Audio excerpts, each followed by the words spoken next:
Hey YouTube, I'm gonna do a couple of videos to talk about the GE Profile Opal Nugget Ice Maker, Generation 1, and also the new 2.0 version. I have had this first version for a couple of years now, and I'm pretty sure this is based on the original Opal ice maker that GE bought from Opal back in the day. There are some good things about it and some bad things about it. I was able to find a lot of YouTube videos about this model, especially when I was having a lot of trouble with cleaning it, as well as I wanted to get it cleaned. I did not find any videos on YouTube regarding the new version, because I think it's fairly new. The videos I did find certainly weren't from people that had the Generation 1. I think these were new owners of an Opal. So I wanted to do some videos just to talk about the differences as I discover them, and also to show you guys, if you do have a Generation 1, some of the problems that you might be encountering and how to handle them, or at least how I handled them to the best of my ability. Just some quick comparisons. As you can see, the Generation 1 has this lovely faux howl, like, actually it's a nice howl, I guess. It's not an angry howl ring. The Generation 2 is actually just like a touch screen. I couldn't find the power button for the longest time. It's right here. No, it's here. No, it's right there. It is. It is written on there in, I don't know if you can see it, very faint text. So it just has this nice screen here. There's also a really nice app, much better than the original Opal app. The reservoir on the side here is much thinner. Don't know if you, let me see if I can. It's actually on a clamp. Hold on. Okay, put it next to the first one.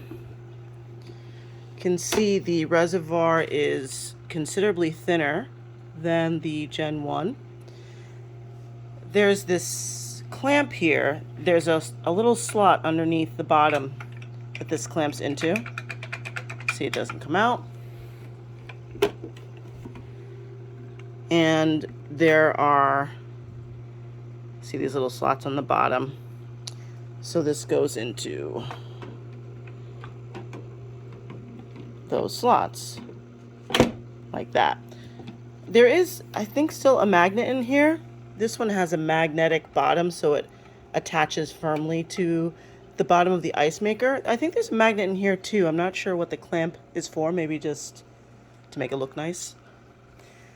One of the cool things I noticed immediately about Generation 2 is the ice bin has this great handle here to pull it out, and it seals all the way around. So when you close it, there's no like weird air gaps.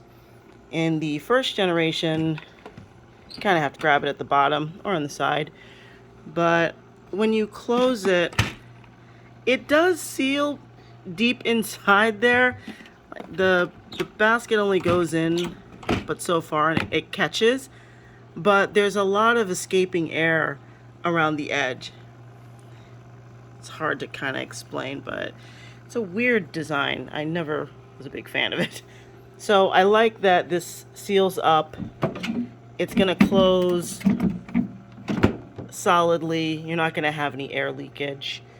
Also comes with the ice scoop compared to the Gen 1 ice scoop, same size.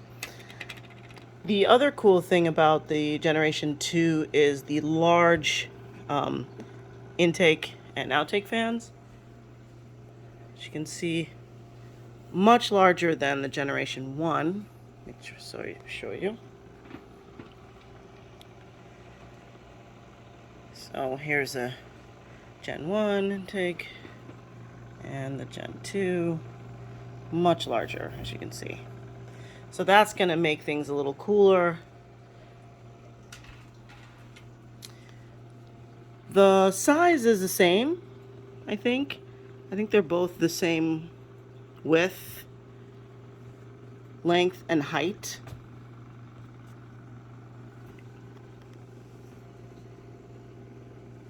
Here's the back.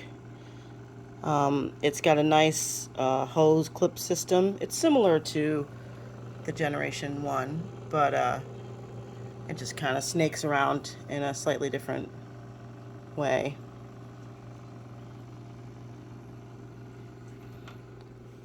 So once I get this cleaned and I'm ready to make some ice, I'll make another video that talks a little bit about my Gen 1 issues and why I wanted to get the Gen 2, and hopefully we can make some cool ice in here.